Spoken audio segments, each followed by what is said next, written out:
अपक्ष उमेदवार विजयी झाल्याचं या ठिकाणी चित्र आहे।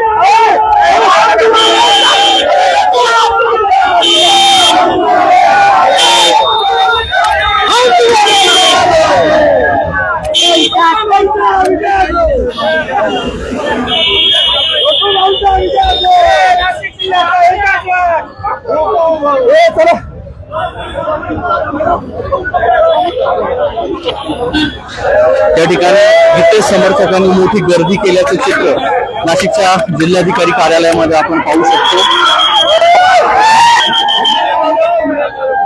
गीतेश समर्थक या ठिकाणी मोठ्या संख्येने उपस्थित झाले आणि पहिल्या अर्ध्या तासामध्ये या ठिकाणी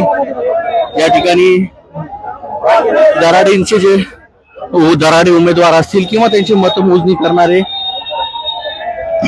लोक असतील ते आता बाहेर पडलेले आहेत आणि गोकुळ गीते हे जवळपास विजयी।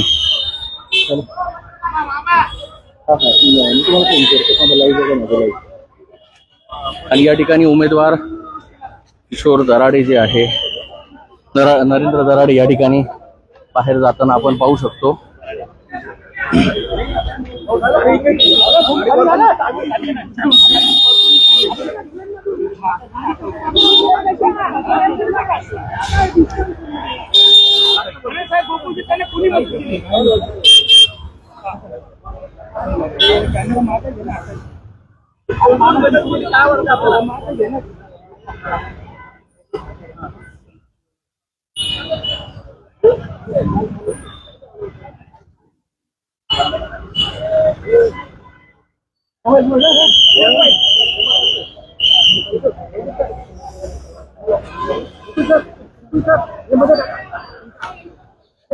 नाशिकच्या जिल्हाधिकारी कार्यालय या ठिकाणी मतमोजणी केंद्रातून जे उमेदवार आहेत दराडे या ठिकाणी बाहेर निघतायत।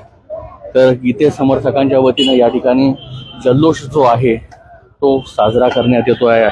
अगदी पहिल्या अर्ध्या तासामध्येच या ठिकाणी दराडेंना पराभवाला सामोरे जावं लागलं आणि गीते समर्थक या ठिकाणी विजयी झाल्याचं चित्र या ठिकाणी स्पष्ट झालेलं आहे। आपण पाहू शकतो माध्यम प्रतिनिधींनी देखील मोठी गर्दी या ठिकाणी दराडेंच्या या ठिकाणी केलेली होती। आपण जर पाहिलं तर मोठी गर्दी या ठिकाणी झालेली आहे आणि दराडे जे आहेत ते या ठिकाणी बाहेर जरी जात असले मात्र बाहेर गीते समर्थक मोठ्या संख्येने या ठिकाणी आल्याचं चित्र आपण लोकमतच्या माध्यमातून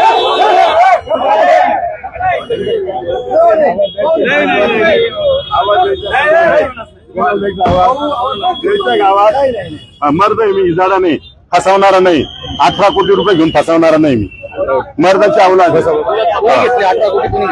सांगेल मी आता सगळ्यांना। आम्हाला सहकार्य केल्याबद्दल धन्यवाद। 8.5 दिवसभर बहीण म्हणून वापरायचं तिच्या जवळ जायचं। सहकार्य केल्याबद्दल धन्यवाद।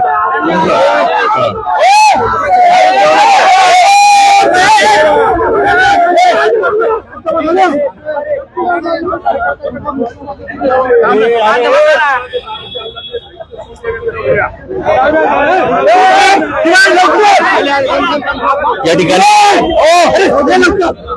18 कोटी रुपये दिल्याचा थेट आरोप दराडेंकडून या ठिकाणी गीते समर्थकांवर करण्यात आलेला आहे आणि आताच गाडीतून खाली उतरून गीते यांनी आपला रोष जो आहे तो या ठिकाणी व्यक्त केलेला आहे।